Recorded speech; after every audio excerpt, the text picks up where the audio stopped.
All right. Good afternoon, listeners. Welcome back to the Cultural Curriculum Chat podcast. I'm your host, Jebet Edmonds. And in the guest chair today, we have Tiana Ferrell. And I am so excited to have her in the guest chair with us, listeners.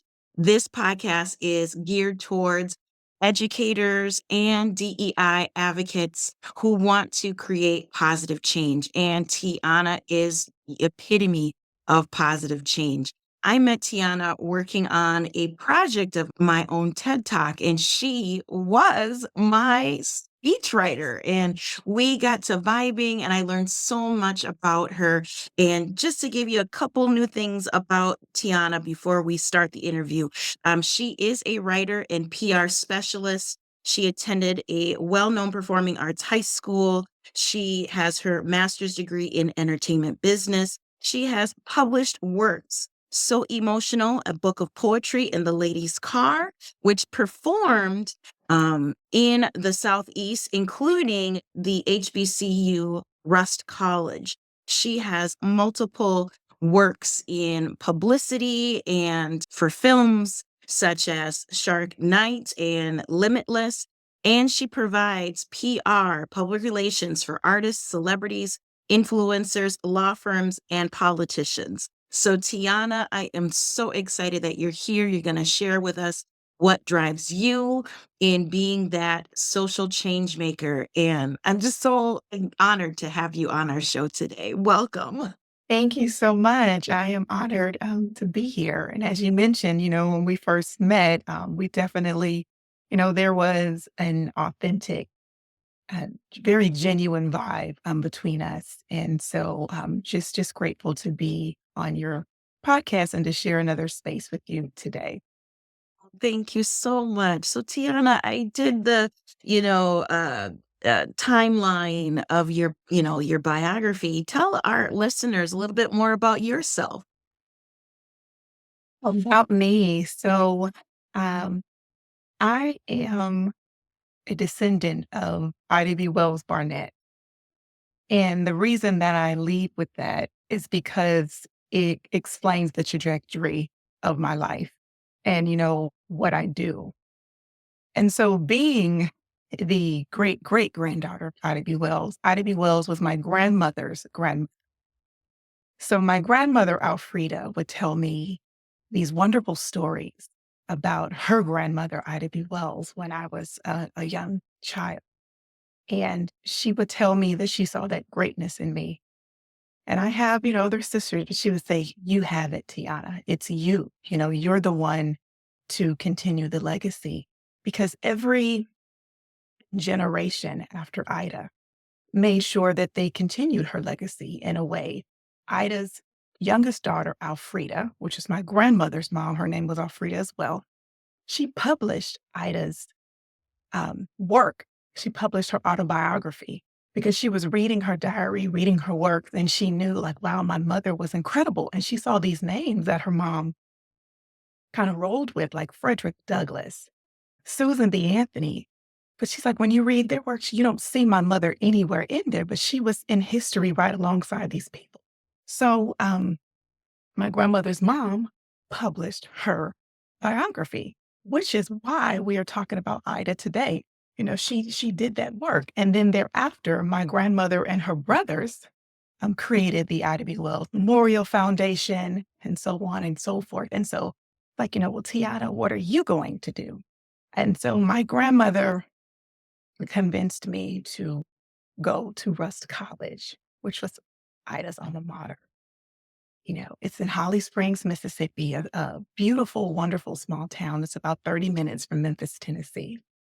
And so I wear that as a badge of honor that no one else besides Ida B. Wells, went to that college. And it was more than me just going, just attending this wonderful HBCU. I felt my ancestor on the campus of that college. It wasn't everywhere. There was a particular space. There's on the yard by a tree that I would feel her presence, that I could sit there, eat lunch. And I felt her like put her hands on my shoulders and, kind of just pull me in like, hey, you got this. And so I'm like, maybe I do have something. So then I started doing the work, reading her works, learning more about Ida B. Wells. Now I'm very, very shy. So it still took me years after that to be able to channel the things that she was doing. But, once I had that confidence and the understanding that she wasn't fearless, but she did it anyway, I knew that I could do the same. But I also knew that I would never be Ida B. Wells. So how do I continue her legacy and support my community in a way that was meant for me? And that's how my art and my activism met, Yeah. because I've always been fascinated with entertainment and always wanted to create content. But I also knew I had this responsibility to my community. And so, as I was a board member for the Atlanta NAACP in my early 20s, I'm doing these things. I worked at the Urban League. I interned there when I was in college. Like, how do I, again, make this intersection? And so I started creating stories such as The Ladies' Car, which was about Ida B. Wells's spat with the Chesapeake, Ohio Railroad in Memphis. And it's a story that most people don't know about, where 70 years before Rosa Parks decided to give her seat, to refuse to give up her seat on the bus, Ida B. Wells refused to give up her seat on the train. And she actually, sued in the court of law in the late 1800s, and she won. Mm, A Negro woman in this mm. time when African Americans could not read, could not work, had zero rights. She won. Yeah. And there's a reason that we don't know about that story. Mhm, mhm. This happened in Memphis, Tennessee. It's in the history books that you can go pull this information. But they didn't want us to know this information because they don't want Negroes to know that you have rights. So we made sure that, they made sure that they buried it. And so again, that was sort of my responsibility. I said, hey, I'm going to write this play. And I kind of got an idea. I think it was about Ida, like, hey, write about me. Cause I'm like, I'm going to write a stage play. Had no idea what I wanted to write about. And Ida said, me. I'm like, well, how do I do your life justice on Mm. stage, your entire life? Yes, yeah. And I'm like, I'm going to focus on this one story that I find incredible that no one talks about, because she's credited with founding the NAACP, with being Yes. a suffrage, with, being a journalist. But we don't talk about what happened on that ladies' car train that she got kicked off of. Ah, And so doing that, my goal is always to entertain, to educate, and to empower. Because how do I reach people in this day and age where we're distracted by our phones, that our attention spans are shorter than it has ever been? I mhm. want to reach people who will not go do the research and go look in Shelby County, Tennessee to see what Ida did. People who may not like to read, people who may not read well. How do I can reach them by entertaining them? And then, when they leave, they're like, oh, I learned something. And I knew that my project was successful when we premiered it in Holly Springs, Mississippi, Ida's hometown. One of the residents was 90 years old. And she said, Tiana, I've lived here my entire life. We have a museum, an Ida B. Wells museum here. She said, but I did not know that story. And so, Powerful. I knew that my work was purpose. Yes.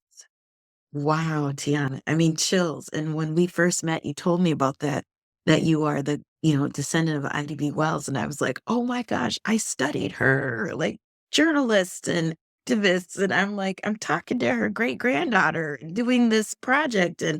And just how you shared going to her alma mater, which is your alma mater, and feeling her presence, and I just had chills when you were sharing that about your story.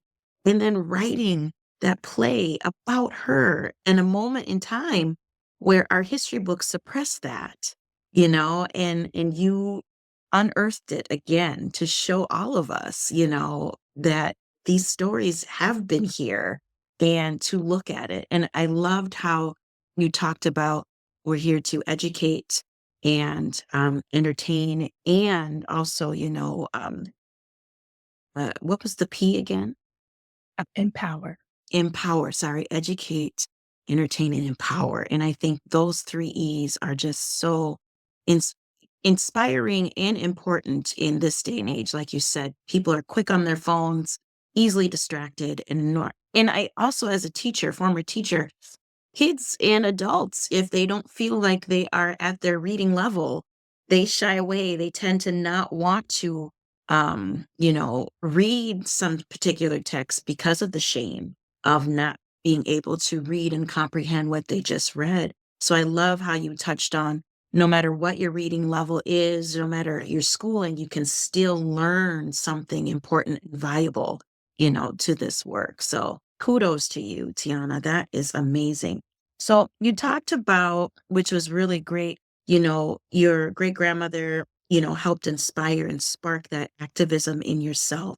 Can you talk a little bit more about your livelihood on the disability advocacy piece of it? Yes, you're Yes. So, again, being related to Ida B. Wells, learned how to advocate, learned how to be a champion of change. And my wonderful grandmother, Alfreda, again, was someone who inspired me to take a forefront of being a disability advocate, as well as um, my father, Stephen. They would always let me know, like, hey, you are different. So I was born with a limb difference, symbrodactyly. So I don't have any digits on my left hand here. So for some reason the digits just did not grow. And so, because of that, I was, ridiculed, bullied in school. Um, Even to this day, I sometimes bullied in spaces by adults.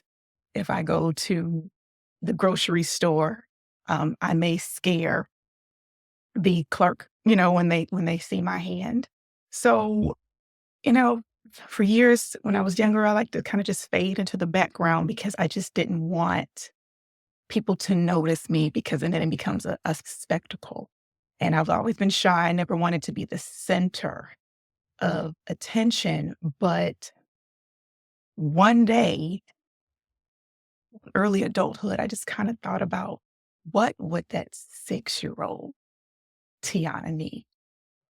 I never saw anybody that looked like me until I was about 33. And what my life had been had I had seen someone who looked like me.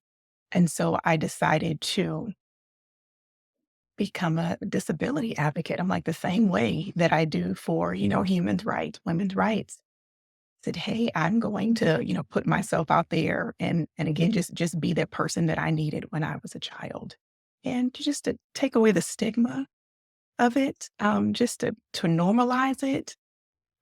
Sometimes I leave the house and I'm my natural self. Other times I wear a prosthetic hand, depending on what I need. And, like the prosthetic hand I wear is because I overuse my right hand. And so you started getting, carpal tunnel syndrome and things like that. So last year I decided, I'm like, oh, I'm going to get a prosthetic hand. And even with that, I try to take the stigma out of that. If I see a child kind of looking in the store, I'll say, hey, do you want to come touch it? You want to give me a high five? You want to talk about it. yeah, So yeah, that is how that's I amazing. like to be a disability, advocate. Yeah. And even 6-year-old Tiana is sitting taller too. It's like, wow, I don't need to be afraid of it. This is who I am. And Absolutely. and again, tearing down the fear again of when people see you in community spaces and they don't know how to react or what. You're, just turning that that into your power. And that's just amazing. Oh, Tiana, this is amazing, incredible work that you've done.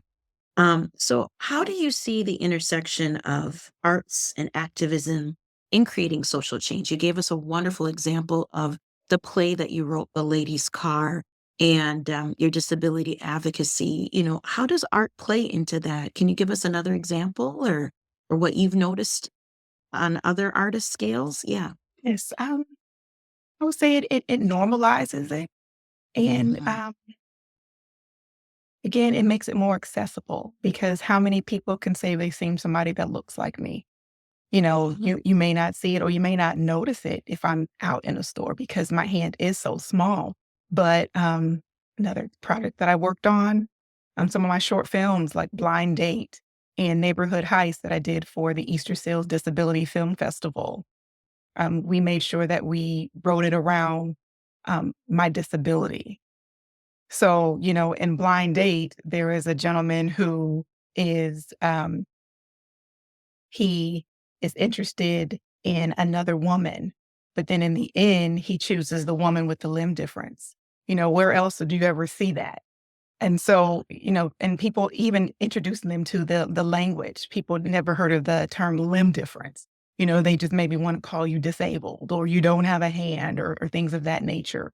So, we are educating about that, with arts and activism. Love that. Love that.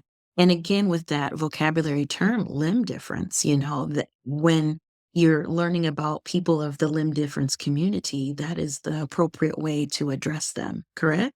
Correct. Yes. Yes, yes. And also just gives that dignity and respect to that, community. That's amazing. What advice would you give to aspiring creators? You are a creative. I mean, everything you touch is creative with your work in PR and entertainment. But what advice would you give aspiring creators aiming to produce socially impactful content? The number one thing I would say is to be authentic because it shows we can all tell when Yeah, when someone or something is not authentic. yeah, Pick a project and or cause that you genuinely care about, that you have the knowledge, about. yeah, If limb yeah. difference isn't your jam, then maybe you shouldn't write about limb differences, Never. Yeah, something yeah. that's authentic and it's going to show. And then your passion for that project, it's going to be easier for you to sell and to get other people on board because you are passionate about that project. So, be authentic and also know who you're talking to, your target audience. For instance, like when I wrote The Lady's Car, I wanted my audience to be 0 to age 99. So I wanted to be family friendly. So because of that, this story happened in the late 1800s, early 1900s. I could have very well used the N word, in that piece, but I strategically did not. I wanted children to be able to watch that production, which they did. So because thinking about that audience in mind, which is how I approach the script. And I made sure that it was family friendly and I was able to get the message across with my unique spin on the Nice. language that I used. So, Yeah. be authentic and, Yeah. know your audience. Oh, that's so powerful. Yeah. Be authentic, know your audience, because we can see fake a mile away.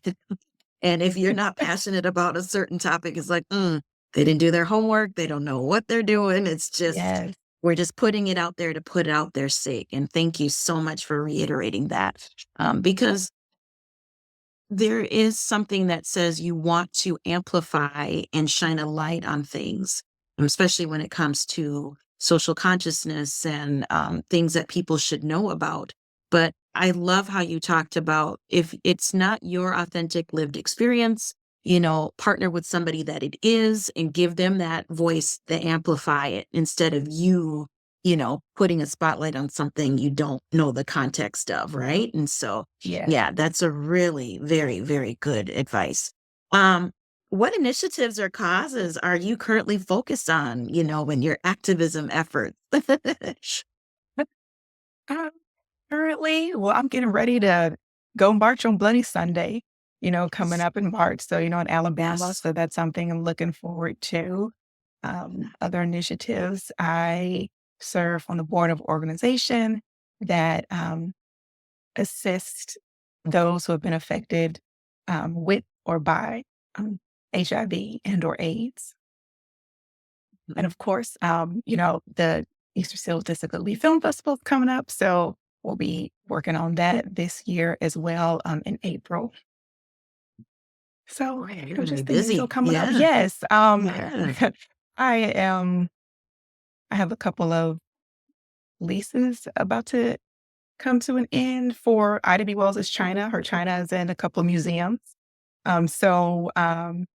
Trying to determine, where else would be a good space for her, a good fit, so that she can be seen on different parts of the world.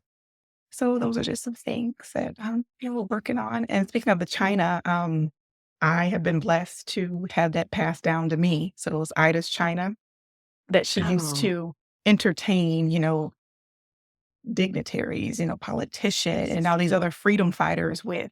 And she gave it to her daughter Alfreda, who gave it to her daughter Alfreda, which is my grandmother. And my grandmother gave it to me. wow. Ugh, I mean, I just hearing you speak in your joy and your energy, I know I'm a very spiritual person that your great grandmother and your grandmother, all of those women are like, yes, she is here. And when your grandmother Alfreda told you it's you, you took that assignment and you took it to heart and you went with it. There's so many things with our elders. When they tell you something, you move in that direction. I'm a proud Liberian girl, and I remember my grandma was like, "Nope." I even when I graduated in undergrad, my grandma Agnes, see, Alfreda Agnes. There's something about those A names. Yes. And she told me I got my communication degree, and she goes, "You're supposed to move with the children." And I ended up teaching elementary school for 18 years after. And it was like, she knew the assignment. She knew that there's things. So when you shared that about yourself, it just reiterated of when the elders tell you there's something great, you're going to do something great. They speak that life into you, Tiana. And you just said, "Oh, Yes. I understand that assignment." You don't need to repeat it. You don't need to say it a different way. It's like Mhm. they lock in and they go, "Mm-mm, no, this is what you are meant to do and go for it." And I am just so proud of you. Listeners, I'm going to put in the show notes all of Tiana's works that you can find her. But Tiana shared with me this beautiful speech that she did. She was a keynote speaker at the hometown of your great grandmother, in Mississippi. And you were the keynote speaker for Martin Luther King Jr. Day for the event. And I loved how you talked about being courageous when others aren't around you. That was your overall theme and standing up and speaking out for injustices. And I feel like in this time that we're living in, so many of us are in that clutching the pearls and what do we do and still moving, still being courageous. You don't have to wait for others to find that courage. And your great grand showed you that, your grandmother showed you that. And in how you're just even sharing about the story about the lady's car. I didn't know about that, about Ida B. Wells. Growing up, we had little, I don't want to say like a highlight reel, but it felt like that little tidbits of Black Mhm. history that were only given to us and fed to us.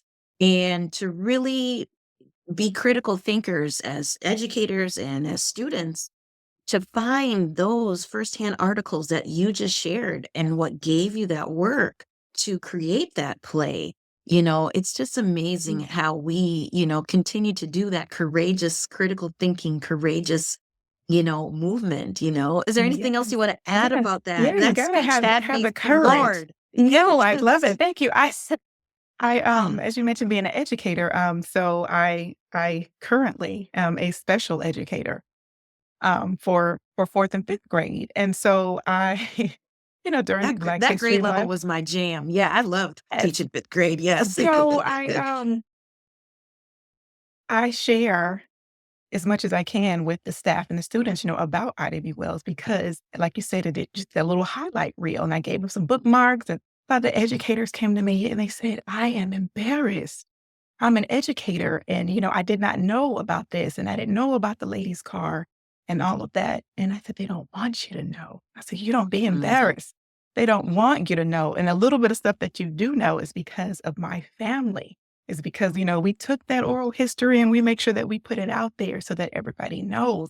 But, it's by design, which is why you have to have the courage, to be disliked, to go against the norm, because the right thing is not always the popular thing. And so now, as you talk about that speech, I sent that to a lot of coworkers. And so we walk around the hallway and they're like, "Farrell, got to have the courage." And that's the state that's going on with our nation right now. Like you said, clenching pearls, and we Mhm. got to have the courage to speak up. Got Yes, to have the courage to yes, advocate for ourselves, for our neighbors, for our nation.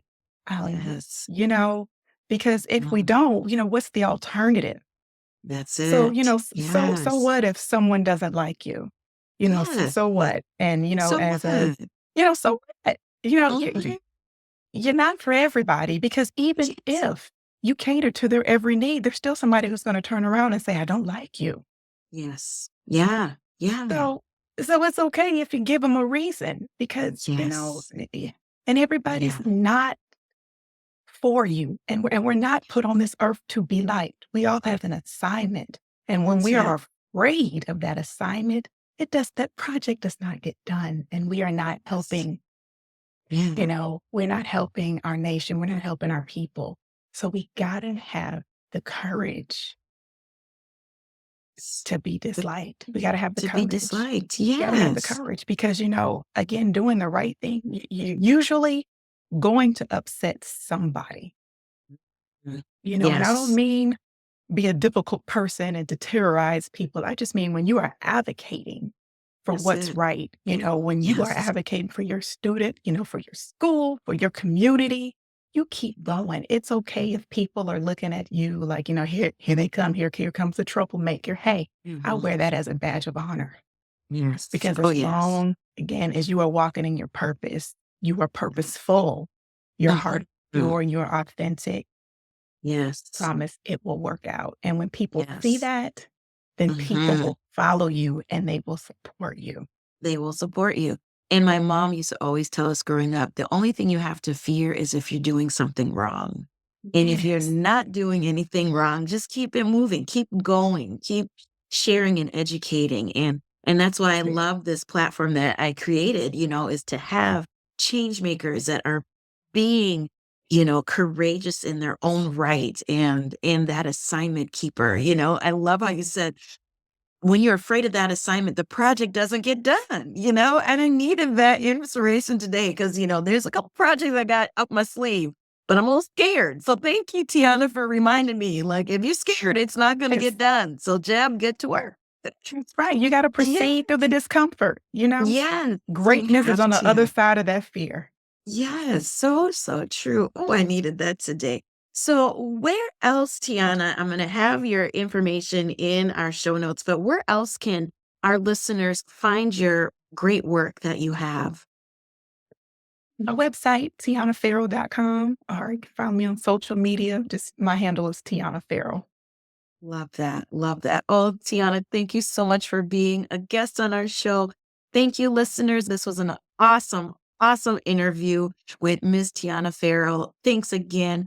And like I said, folks, please share this episode with an educator, a change maker in your community that really wants to understand, especially our community members with limb difference, another wonderful representation of advocate for this cause. Thanks again for watching. We will see you next time. Bye.